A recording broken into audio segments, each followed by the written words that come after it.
पिंटू एक chocolate factory में काम करता था। वो बहुत मेहनती था, इसीलिए उसके बॉस उससे हमेशा खुश रहते थे। पिंटू भी अपनी कंपनी के लिए पूरी लगन से काम करता था।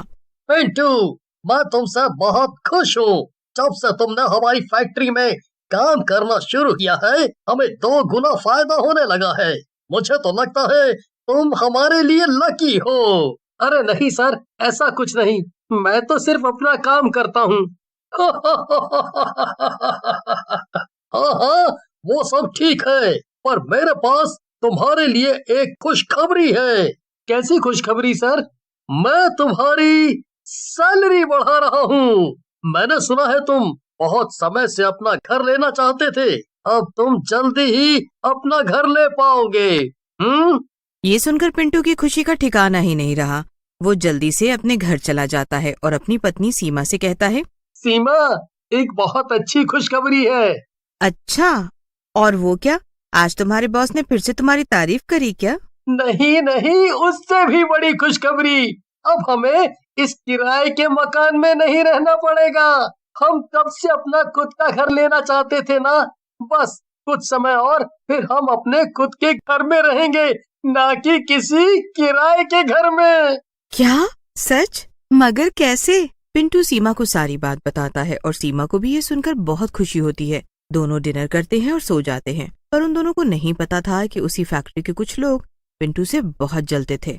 उनमें से एक हरीश था। असल में हरीश पिंटू से पहले से उस फैक्ट्री में काम कर रहा था, पर जब से पिंटू वहाँ काम करने आया, बॉस के साथ साथ सभी लोग बस पिंटू की ही तारीफ किया करते थे। ऊपर से जब पिंटू की सैलरी बढ़ा दी गई तो हरीश का गुस्सा और भी ज्यादा बढ़ गया था। अगले दिन सुबह सुबह पिंटू नौकरी पर आ जाता है और हरीश उसका इंतजार ही कर रहा था।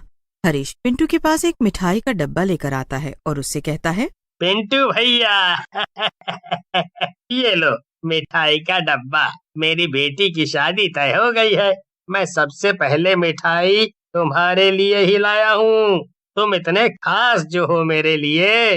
ओह हरीश भाई, मुबारक हो, और मिठाई के लिए धन्यवाद। मैं इसे घर जाकर अपनी पत्नी के साथ खाऊंगा। हरीश चला जाता है और शाम को पिंटू वो मिठाई का डब्बा लेकर घर आ जाता है। सीमा पिंटू को डब्बे के साथ देखकर कहती है, अरे आज अचानक से ये मिठाई क्यों? अरे ये मुझे हरीश भाई ने दी है। उनकी बेटी की शादी तय हो गई है। हरीश भाई? मुझे तो लगता है वो आपको पसंद नहीं करते, पर आज अचानक से ये मिठाई क्यों? अरे नहीं नहीं, ऐसा कुछ नहीं। तभी तो उन्होंने सबसे पहले मिठाई मुझे दी, यहाँ तक कि बॉस से भी पहले। चलो इसे खा कर देखते हैं। अच्छा, तो फिर ठीक है। सीमा और पिंटू मिठाई खाने ही जा रहे होते हैं कि तभी एक डरावनी आवाज आती है, मिठाई को मत खाना। अरे क्या आपने भी वो आवाज सुनी? हाँ सुनी तो, पर वो आई कहाँ से?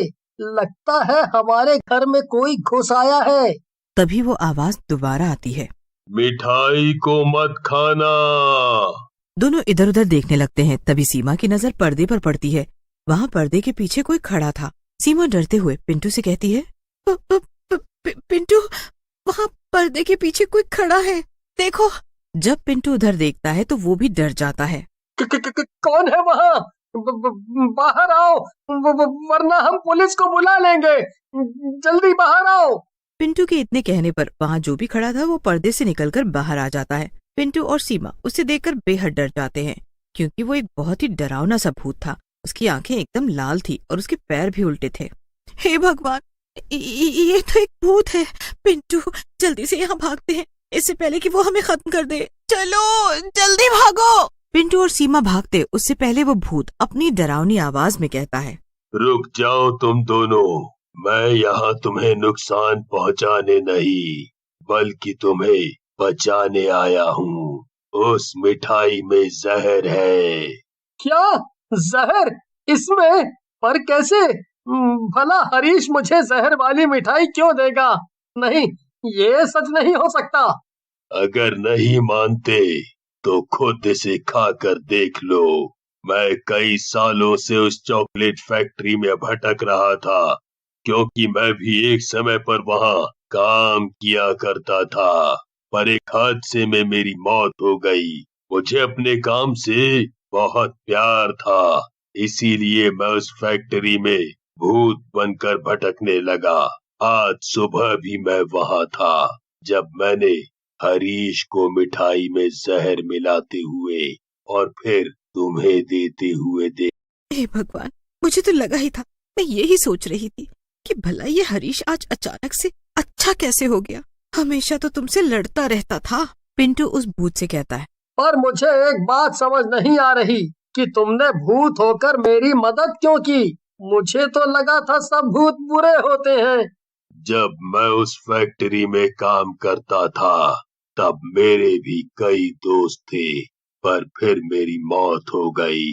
मरने के बाद मैं अक्सर वहाँ अपने दोस्तों को देखकर खुश हो लिया करता था, पर फिर वो सब भी धीमे धीमे कहीं और चले गए और मैं एकदम अकेला हो गया। तुम भी मेरी ही तरह मेहनती हो और तुम्हें अपने काम से प्यार है।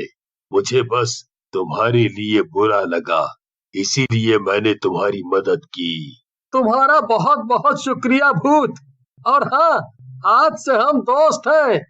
मैं तुमसे हर रोज फैक्ट्री में मिलूंगा। भूत वहाँ से खुश होकर चला जाता है। सीमा पिंटू से कहती है, अरे ये क्या किया तुमने, भूत को दोस्त बना लिया। तुम भी ना अजीब हो, ये तो बिल्कुल शेर को पालतू जानवर बनाने वाली बात हो गई। पता नहीं कब वो भूत तुम्हें ही मार दे। पिंटू और सीमा खाना खाकर सो जाते हैं। अगले दिन जब पिंटू फैक्ट्री पर जाता है तो उसे जिंदा देखकर हरीश को बहुत गुस्सा आता है। अरे ये क्या, ये पिंटू जिंदा कैसे बच गया मेरी जहर वाली मिठाई से। कोई बात नहीं, एक बार मेरा मार खा ली जा सकता है पर बार बार नहीं। इसे तो मैं मार के ही दम लूंगा। पर हरीश को नहीं पता था कि भूत उनकी सभी बातें सुन रहा था। भूत हरीश पर नजर रखने लगता है।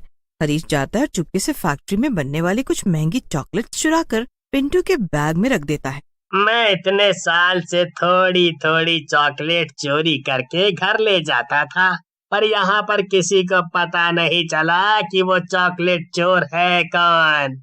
हरीश खुद से ये सब कहकर फिर जोर जोर से शोर मचाने लगता है, जिससे कि फैक्ट्री में काम कर रहे सभी लोग, यहाँ तक कि बॉस भी वहाँ आ जाते हैं। सुनो सुनो, सुनो, सब जल्दी आओ, मेरे पास एक बड़ी खबर है। सब सुनो, सब यहाँ। अरे क्या हुआ हरीश, तुमने इतना शोर क्यों मचा रखा है? तुम्हारी वजह से लोगों को काम करने में परेशानी हो रही है। अरे बॉस, आप जब सुनोगे कि मेरे पास कैसी खबर है, आप मुझसे जरूर खुश हो जाओगे। अच्छा, वो क्या, जरा बता भी दो अब। पर अगर तुमने मेरा और बाकी सबका समय बर्बाद किया तो अच्छा नहीं होगा हरीश। अरे बॉस, मैंने पता लगा लिया है कि इतने सालों से फैक्ट्री की महंगी चॉकलेट कौन चुरा रहा था। क्या सच में? कौन है वो, जल्दी बताओ। वो और कोई नहीं, ये पिंटू ही है। ये सब तुम क्या कह रहे हो हरीश?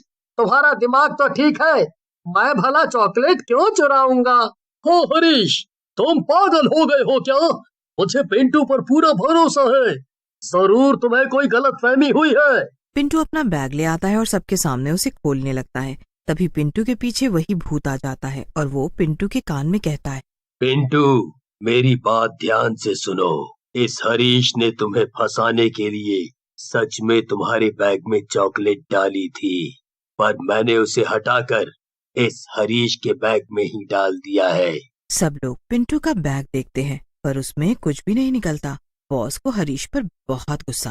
हरीश, ये सब क्या मजाक था? पिंटू के बैग में कुछ भी नहीं है, तुमने हम सबका समय बर्बाद किया। पर ये कैसे मुमकिन? मैंने खुद इसके बैग में चॉकलेट मेरा मतलब मैंने खुद इसे अपने बैग में चॉकलेट डालते हुए देखा था। ये चॉकलेट गायब कैसे हो गई? चॉकलेट गायब नहीं हुई हरीश, वो तुम्हारे बैग में है। पिंटू हरीश से उसका बैग छीन लेता है और उसे खोलकर सबको दिखा देता है। उसमें सचमुच वो महंगी चॉकलेट्स थी। बॉस पुलिस बुला लेते हैं और हरीश को पुलिस पकड़कर ले जाती है। इतना ही नहीं, उसे नौकरी से भी निकाल दिया जाता है। सबके जाने के बाद भूत पिंटू के पास आता है। अरे भूत, नहीं नहीं, मेरे दोस्त, मुझे 2 बार बचाने के लिए शुक्रिया। तुम सच में मेरे पक्के दोस्त हो। उसके बाद पिंटू खुशी खुशी फैक्ट्री में काम करने लगता है और वो जल्द ही अपना नया घर भी ले लेता है। फिर वो अपनी पत्नी सीमा और उस भूत के साथ खुशी खुशी रहने लगता है।